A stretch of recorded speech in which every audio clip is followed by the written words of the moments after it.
हमारे लाइफ में multiple times हम बहुत ज़्यादा कंफ्यूज हो जाते हैं जब कभी हम पाते हैं कि हमारे सामने दो पहलू हैं। इनमें से कौन सा पहलू सिलेक्ट करें, कौन सा डिसीजन सही होगा। जब कभी भी हम देखते हैं हमारे सामने दो रास्ते हैं, उस मोमेंट पे क्या डिसाइड किया जाए, कैसे सिलेक्ट करें कि कौन सा रास्ता सही होता है। क्या ये जॉब सही है या नहीं, ये रिलेशन सही है या नहीं, या फ्रेंड सर्कल जिसमें मैं हूँ ये सही है या नहीं। लेट सपोज फॉर एग्जाम्पल, अगर आप कोई कंपनी में काम कर रहे हो एंड आप पाते हो कि वहाँ का एनवायरनमेंट बहुत टॉक्सिक है, आपके खिलाफ पॉलिटिक्स हो रही है, या आपका बॉस आपको रिस्पेक्ट नहीं दे रहा, या आप पा रहे हो कि उस कंपनी में आप ग्रो नहीं कर सकते। मोस्टली आप चाहते हो कि आप वो कंपनी छोड़ दो, कुछ और करे, अपने लाइफ में कुछ और बेटरमेंट करे जहाँ पे आप अपने लिए खुद रिस्पेक्ट पाओ। सो उस मोमेंट पे डिसीजन लेना काफ़ी क्रूशियल हो जाता है। मैं जॉब छोड़ूँ या नहीं छोड़ूँ, मैं रिलेशन में रहूँ या नहीं रहूँ, या ये फ्रेंड्स मेरे एक्चुअल में फ्रेंड्स है या नहीं। मोस्टली लोग ऐसे सिचुएशन में कैसे डिसीजन लेते हैं, वो ये देखते हैं कि इस सिचुएशन में अभी मेरे लिए बेनिफिशियल क्या है। जैसे अगर जॉब की बात करें तो 90% लोग ऐसा सोचते हैं कि अगर मैं ये जॉब छोड़ दूँ तो मेरा घर कैसे चलेगा, राइट। एंड ये सोचना बिल्कुल सही भी है कि कहाँ से पैसा आएगा, कैसे चीज़ें चलेगी। एंड कई बार लोगों की सुन के चलनी पड़ती है, अगर जॉब चली गई तो इसके अलावा मैं और क्या करूँगा।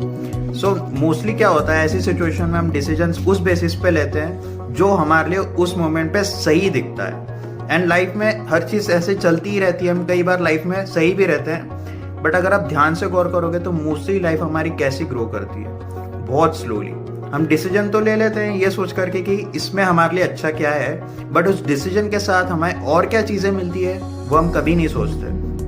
पहली चीज़, हम बहुत ज़्यादा रिस्पेक्ट खो देते हैं। एंड द मोस्ट क्रूशियल चीज़ जो हमें उस डिसीजन के साथ मिलती है वो होता है हमारा डर। यस, डर के बेसिस पे हम वो सारे डिसीजंस लेते हैं जहां हम सोचते हैं कि सही गलत बाद में, इसमें अभी मेरे लिए सही क्या है। ऐसे डिसीजन लेते हैं एंड इससे हमारे दिल में हमेशा डर बैठा रहता है। एंड मोस्टली हमारे लाइफ की जो आगे की फाउंडेशन होती है वो डर के बेसिस पे रहती है। अगर मैं इस रिलेशन से चला गया तो मेरा क्या होगा, अगर ये फ्रेंड्स को मैंने छोड़ दिया तो मेरा क्या होगा, अगर ये नौकरी चली गई तो मैं पैसा कहाँ से कमाऊंगा। सारी जिंदगी हमारे सिर्फ और सिर्फ डर में बीतती है। एंड इसके इंस्टेड अगर हम ऐसे डिसीजन ले कि हमारे वैल्यूज, हमारे सिद्धांत के अकॉर्डिंग अगर हम डिसीजंस ले कि यहाँ इस कंपनी में मुझे नहीं जम रहा है, I need to get rid of this, regardless कि नेक्स्ट में क्या करूंगा। अगर कोई रिलेशन मुझे पसंद नहीं तो मुझसे आगे कैसे निकलूंगा, अगर कोई दोस्त मुझे अच्छे नहीं लग रहे, टॉक्सिक है, तो मैं उन्हें कैसे छोड़ता हूँ।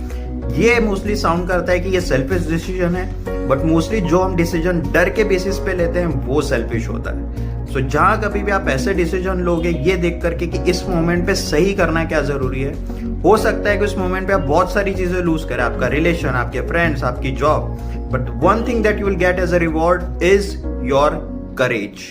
Trust me, courage pays off multiple times.